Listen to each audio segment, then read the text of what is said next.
રામ તત્વ જે છે એને જાણવાની જ્યારે ઈચ્છા થાય ને, આમાં કથાઓ તો બહુ બધી આપણે જાણીએ છીએ, એમાં કેવું નથી. તત્વ શું છે રામ? તો બંને માનસ હોય કે વાલ્મીકી રામાયણ, એના પ્રારંભમાં આ તાત્વિક વર્ણન છે. રામ કોણ છે એનું તત્વ, રામ તત્વનું વર્ણન થયું છે. તો રામ છે સાક્ષાત ધર્મ, રામો વિગ્રહવાન ધર્મ, અને રામ છે ચરિત્રવાન. જો જ્યારે રામાયણ કહીએ છીએ ને, રામાયણ શબ્દ જ્યારે આવે ને ત્યારે સમજવું કે વાલ્મીકી રામાયણની વાત થઈ રહી છે, ક્યાંય પણ રામાયણ લખ્યું છે. અને તુલસીદાસજીના રામાયણની વાત આવે ને તો સમજો કે એમાં કે રામચરિત માનસ. તુલસીદાસજીએ રામના ચરિત્રનું પ્રકાશન કર્યું છે. અને ભગવાન રામની અંદર જે શ્રેષ્ઠ ગુણ છે ને એ ચરિત્ર છે. એટલે તમે જુઓ, કમ્પેરિઝન યદિ કોઈની અંદર કરવી હોય ને રામ અને રાવણમાં, તો રાવણ જે છે ને એ બધી રીતે રામ કરતા શ્રેષ્ઠ છે. વિદ્યા, રાવણ તો પંડિત છે, એને 4 વેદ બાય હાર્ટ રાખે છે રાવણ. મહાપંડિત છે, મહાજ્ઞાની છે. પણ જુઓ, પંડિતાઈ અને જ્ઞાન, અભિમાન આવે ને પછી એનું રિઝલ્ટ શું આવે છે જોઈ લો. જ્ઞાન તો છે પણ એ અભિમાનના કારણે રાવણનો સત્યાનાશ થઈ ગયો. તો શ્રેષ્ઠ જ્ઞાની છે, ધની છે, સોનાની લંકામાં રહે છે. અને ધની કેવો છે કે 9 ગ્રહને નીચે રાખે છે પગમાં. જે સમયે જેવા ગ્રહની સ્થિતિ રાખવાની એ નક્કી કરે. 9 ગ્રહ એના ચરણમાં છે, બધા દેવતાઓ એના કંટ્રોલમાં છે. એને આટલો સામર્થ્યવાન વ્યક્તિત્વ છે. તો ધન પણ છે, વિદ્યા પણ છે, તમામ પ્રકારના ઐશ્વર્યો જે છે રાવણ પાસે છે. એની સામે ભગવાન રામને જુઓ તો વનવાસના વેશમાં, વનવાસીનો વેશ, કોઈ પ્રકારનું ઐશ્વર્ય નથી, કોઈ સેના નથી, કોઈ બળ નહીં. છતાં રામાયણમાં એક પ્રશ્ન એ ઉઠ્યો કે તો રામનો વિજય થવાનું કારણ શું છે ભાઈ? બધી રીતે જો રાવણ બળવાન છે તો પછી વિજય રામનો કેમ થયો છે? તો રામનો વિજય થયો છે એનું એકમાત્ર કારણ રામની પાસે ચરિત્ર છે, જે રાવણમાં નથી. રાવણનો પરિચય તમે યદિ વાંચો ને રામચરિત માનસ કે અન્ય રામાયણની જે ટીકાઓ છે એમાં, તો રાવણની અંદર જે સૌથી મોટી કમી જે છે ને એ ચરિત્રની કમી છે. અને ચરિત્ર જેણે ખોયું પછી એણે બધું ખોઈ નાખ્યું છે. એટલા માટે ઇંગ્લિશમાં એક કહેવત છે ને કે તમારી પાસે જો ધન નથી અથવા ધન તમે ગુમાવ્યું છે, money is loss, nothing loss. તમે ધન ગુમાવો છો તો તમે કાંઈ નથી ગુમાવ્યું, but character loss, everything is loss. પણ જો ચરિત્ર ગયું તો બધું ગયું છે. તો જો રાવણ પાસે હરેક વસ્તુ છે પણ ચરિત્ર નથી. અને રામ તો કે છે ઉજ્જવળ ચરિત્રના ધની છે. એટલા માટે રાવણની અંદર આ બધી વસ્તુ હોવા છતાં એનો રામથી પરાજય થયો છે. તો રામનું ચરિત્ર રાવણના લાખો સદગુણો ઉપર ભારી છે. એક ગુણ ચરિત્ર, એટલે તુલસીદાસજીએ નામ આપ્યું રામચરિત માનસ. વ્યક્તિએ જે ડેવલપ કરવા જેવું છે ને પોતાની અંદર, એ ચરિત્ર છે. રામથી લેવા જેવો જે ગુણ છે આપણા માટે, એ એક જ ગુણ છે, એ છે ચરિત્ર. અને એક આવી ગયું તો બીજા બધા આવી જાય ઓટોમેટિક, અપને આપ. કેમ? કારણ કે ચરિત્ર જેના ઉજ્જવળ છે ને એ આ દુનિયામાં સદૈવ પૂજનીય છે. આજે રામ પૂજનીય છે કારણ એના ચરિત્રના કારણે. રાવણને આજ લોકો ગાળો આપે છે કારણ ચરિત્ર. જેવો દુનિયાની જેટલી પણ સુંદરીઓ છે એને પકડી પકડીને એના મહેલમાં લઈને આવ્યો છે.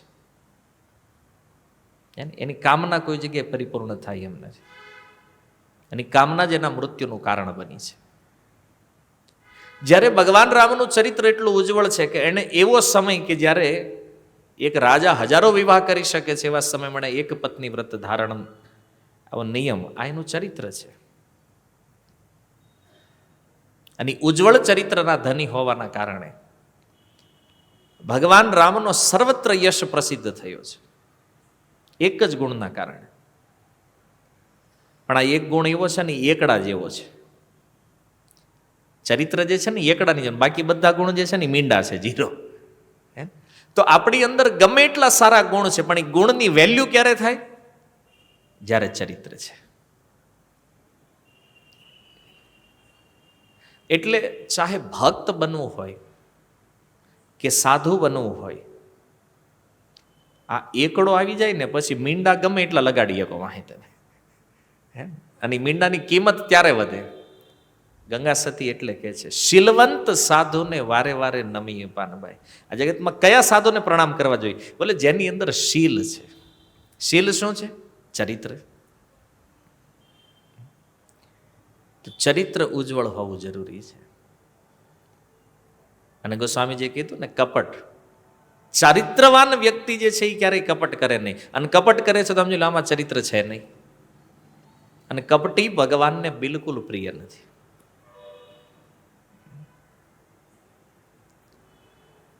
એટલે ભગવાન કહે છે, છલ, છિદ્ર, કપટ, આ ત્રણ વસ્તુ ભગવાન કહે છે આ મને બિલકુલ પ્રિય નથી. છલ, કોઈની આડે ષડયંત્ર કરવા, છિદ્ર, કોઈના દોષનું દર્શન કરવું, અને કપટ. ભગવાન કે આવો વ્યક્તિ ક્યારેય મારો પ્રિય થતો નથી. અને એટલા માટે જો ધૃતરાષ્ટ્ર, એનું કપટ છે ને કપટના કારણે ભગવાનને પ્રિય ન બન્યા ક્યારેય જીવનમાં.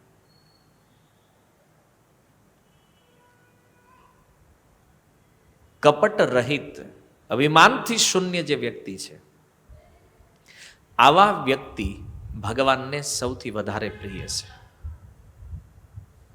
આજકાલ આપણે જોઈએ છીએ ભજન કરવા માટે લોકો આવે છે, 2-4 વર્ષ તો હરખું ભજન કરે, પછી પાછા ષડયંત્રકારી બની જાય. અને પહેલા લાગે કે પાંડવોની ટીમમાં, પછી શકુનીની ટીમમાં વયા જાય. આવું થાય ને, કારણ કે બુદ્ધિ, કીધું ને, બુદ્ધિનો જે ત્યાગ કરવાનો છે, ને બદલે બુદ્ધિ ક્યાં લગાડે છે? હવે કપટ કરવા માટે.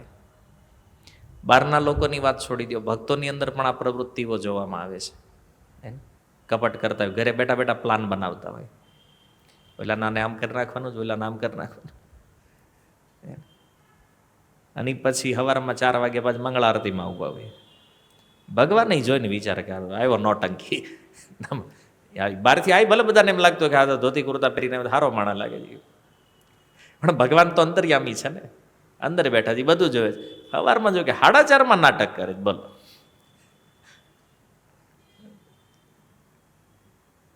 હવે વિચાર કે આની ઉપર ભગવાન કૃપા કઈ રીતે કરે? એને એવું લાગે કે ના ના આપણે કરવી છે. અને કોઈ પણ ષડયંત્રકારીને એમ નથી લાગતું કે હું ખોટો છું, એને એમ લાગે આપણે જ રાઈટ છીએ. પણ ભગવાનને ખબર છે કોણ રાઈટ છે કોણ. એટલા માટે રામાયણ જે છે ને ઉત્તમ ચરિત્રના ધની બનાવવા માટે છે, બનવા માટે છે. અને જ્યારે કોઈ ચરિત્ર નિર્માણ માટે પ્રયાસ કરે છે, તો ચરિત્ર નિર્માણની અંદર પહેલું કર્તવ્ય છે એણે ધર્મને ધારણ કરવો પડશે. જો ભગવાન રામે પોતાના જીવનમાં ધર્મને રાખ્યો છે, પ્રારંભ કેન્દ્ર બિંદુ ધર્મ છે. અને જ્યાં સુધી કોઈ વ્યક્તિના કેન્દ્રમાં ધર્મ છે ત્યાં સુધી એનું કર્મ કોઈ દિવસ ખોટું હોય નહીં. પણ જેનું કેન્દ્ર ધર્મ નથી તો એનું બધું જ કામ ખોટું છે.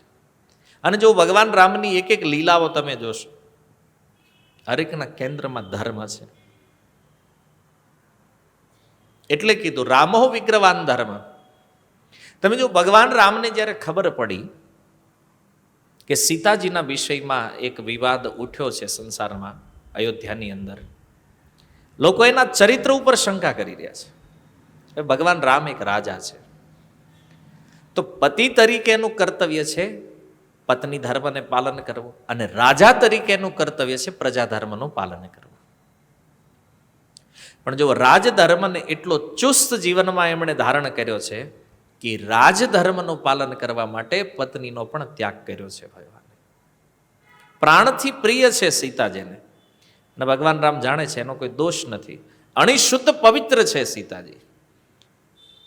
છતાં ભગવાને રાજધર્મના પાલન કરવા માટે એણે સીતાજીનો ત્યાગ કર્યો છે. આ એનો ધર્મ છે. એ તો વિચાર કરો કે એ જ સીતાજી જેને રાવણ પાસેથી લાવવા માટે ભગવાને સમુદ્ર ઉપર સેતુ બનાવ્યો છે. વિશ્વમાં ક્યારેય કોઈ વિચાર ન કરીએ કે આ સેતુ, અને તમે જાણો છો રામ સેતુ સાઈઝ કેવડી છે? રામ સેતુની સાઈઝ નથી ખબર ને. આ વાંધો છે. રામને સ્થાપિત કરી દે, રામના વિષયમાં ખબર કાંઈ નથી. અને જય શ્રી રામ આવું આપણે આમ કહીએ તો ક્યારેક બાબત અત્યારે આ માહોલ નથી બોલવાનો, નકર લોકોને એમ થાય ખરું તમે વિરોધ કરતા લાગો. આપણે કાંઈ એનો વિરોધ નથી. રામ મંદિર બન્યું છે, બહુ સારું છે, પ્રાણ પ્રતિષ્ઠા એ સારું છે, પણ મારે તમને કહેવું છે કે રામના ગુણનો એક અંશ પણ આપણે ધારણ કરવા તૈયાર નથી. આપણા છે તો નહીં જ, પણ આપણે લેવાય માટે તૈયાર નથી. કારણ કે જેટલો ઉત્સાહ રામ મંદિર માટે છે એટલું જો રામના ગુણને લેવામાં આવી જાય ને તો આ ભારતમાં કોર્ટને પોલીસ સ્ટેશનને તાળા મારી દેવા પડે. એમનામ રામ રાજ્ય આવી જાય છે. આ રામચરિત માનસ જે છે ને, આ ચરિત્ર રામનું જો ધારણ થઈ જાય ને તો પછી રામ રાજ્ય આવે ઓટોમેટિક. માની લો ધર્મ એ છે કે બીજાનું આપણે લેવું નથી, અનિતિની કોઈ વસ્તુ આપણે હાલે નહીં. તમે રસ્તામાં નીકળ્યા ને 500ની નોટ પડી છે ને જોઈ, હા ભાઈ અહીંયા 500 પડ્યા છે, હવે અત્યારે હોય તો શું થાય કે ઉપાડીને મૂકી દો, ગીજામ કામ થઈ ગયું, ઈ કે હાલો એકાદ પાર્ટી નીકળી જાય આમાં, હે ને. પણ ધર્મ શું કહે છે કે એ ધન પડ્યું છે, આપણું નથી પડ્યું છે. જેનું છે યા તો તમે આપી એક તો આપી દો, નહીતર પડ્યું રહેવા દો. આપણું તો નથી જ ને. તો આપણું નથી એટલે આપણે એને લેવાનું નથી. આ ભાવના જ્યારે આવી જાય ને મનમાં, પછી ક્યાં પોલીસ સ્ટેશનની જરૂર છે? એને માગૃત કસ્ય સ્વિદ્ધનમ, ઈશોપનિષદ જે કહે છે કે બીજાનો ભાગ જે છે એ લેવો જ નથી. ક્રાઇમ શૂન્ય થઈ જાય ભાઈ. આ રામ રાજ્ય છે. દૈવિક દૈહિક ભૌતિક તાપા રામ રાજ્ય કાહો નહીં વ્યાપા. આ રામનું ચરિત્ર જે છે ને એ આવા બનાવે, આ ઉજ્જવળતા. હવે પ્રતિષ્ઠા કરી નહીં પછી એમાંય ચોરી કરી જવાની હોય તો પછી એને એ લોચો છે. એના રામ માટે જેટલા ઉત્સાહી છે ને એને જોવું જોઈએ. રામ મંદિરમાં તો સ્થાપિત થશે, પણ એ રામ આપણા હૃદયમાં સ્થાપિત થાય છે કે નહીં. અને જ્યારે આ ભારત વર્ષની અંદર એક એક વ્યક્તિના હૃદયમાં રામની સ્થાપના થશે ને ત્યારે સમજો કે અસલી રામ મંદિરનો પ્રારંભ હવે થવાનો છે. એટલે એક જગ્યાએ રામ સ્થાપિત કરવાથી કામ નહીં બને. રામ માટે પ્રેમ છે તો રામના ગુણને પણ સ્વીકાર કરવા પડે છે. એનું ચરિત્ર, આ રામકથા જે છે ને એમાં શીખવાનો વિષય જ રામનું ચરિત્ર છે. તમે જુઓ, રાજા બનવાનું છે. આજે ખબર પડી કાલ સવારે મારો રાજ્યાભિષેક થવાનો છે. એને આપણી જેમ નહીં, ભગવાન કે કોઈ પ્રસન્નતા નથી, જેમ હતા એમ જ એ જ ઇટ સ્થિતિમાં છે. અને આપણને કીધું હોય કાલ તમને 5 લાખ દેવાના છે, આપણા જ કોકને દીધેલા હોય એના રિટર્ન, તોય માણા મૂડમાં આવી જાય, હા સારું કાલ 5 આવવાના છે, લ્યો. આમ પ્રસન્નતા આવી જાય કે નહીં? આપણા જ પૈસા છે, કોકને ઉછી ના દીધા, પાછો આપે તોય ખુશ. અને વળી પાછો કાલ ફોન કરે કે આજ નથી થાય એમ, તો પાછો દુઃખી થઈ જાય. અને જુઓ ભગવાન, જેને ખબર પડી કાલે મારે રાજા બનવાનું છે, અને જે દિવસે રાજા બનવાનું છે એ સવારે ખબર પડી છે કે રાજા નથી બનવાનું, 14 વર્ષ વનમાં જવાનું છે. તો રાજ્ય મળવાનું છે એ સાંભળ્યું છે, કોઈ પ્રસન્નતા પણ નથી. અને રાજ્ય છોડીને વનમાં જવાનું છે તો કોઈ દુઃખ પણ નથી. આ ચરિત્ર છે. એક વચન માટે પોતાનો અધિકાર નહીં. અને આજનો કોઈ દીકરો હોય તો પૂછો, માની લો આવી ઘટના કોઈના ઘરે આજ બની હોય કે બાપા વરદાન તો તમે દીધું હતું ને મને થોડું પૂછીને દીધું છે. અને માની લો ભગવાન રામને આમાં શું લેવા દેવા? વરદાન મારા દશરથે આપ્યું છે, માગવા વાળા કઈ કઈ છે, આમાં રામ ક્યાં છે વચ્ચે? ભાઈ નથી. ધર્મ, પિતાની આજ્ઞાનું પાલન કરવું પુત્રનો ધર્મ છે, અને ભગવાન રામે કર્યું છે. આ ચરિત્ર છે. આખી અયોધ્યાનો ત્યાગ કરી દીધો છે. અને અયોધ્યા શું છે? રામ વાલ્મીકી રામાયણમાં અયોધ્યાનું વર્ણન વાંચો. અયોધ્યાનું એવું ઐશ્વર્ય હતું, સ્વર્ગના દેવતાઓ અયોધ્યાને જોવા આવે છે. વાલ્મીકી રામાયણમાં એ પણ લખ્યું છે, ભગવાન રામ જે પલંગ ઉપર સૂતા ને, ભગવાનનો જે બેડ છે ને, સાક્ષાત ઇન્દ્ર એ પલંગનું દર્શન કરવા આવે છે, જોવા. અને મનમાં ઇન્દ્રન થાય છે, ખરું આપણું સ્વર્ગ તો 5 પૈસા નો આવે આની બહાર. આવું અયોધ્યાનું ઐશ્વર્ય છે. અને એ ઐશ્વર્યને એક ક્ષણમાં છોડી અને ભગવાન વનમાં નીકળ્યા કેવલ પિતાની આજ્ઞાનું પાલન કરવા માટે. આ ચરિત્ર છે.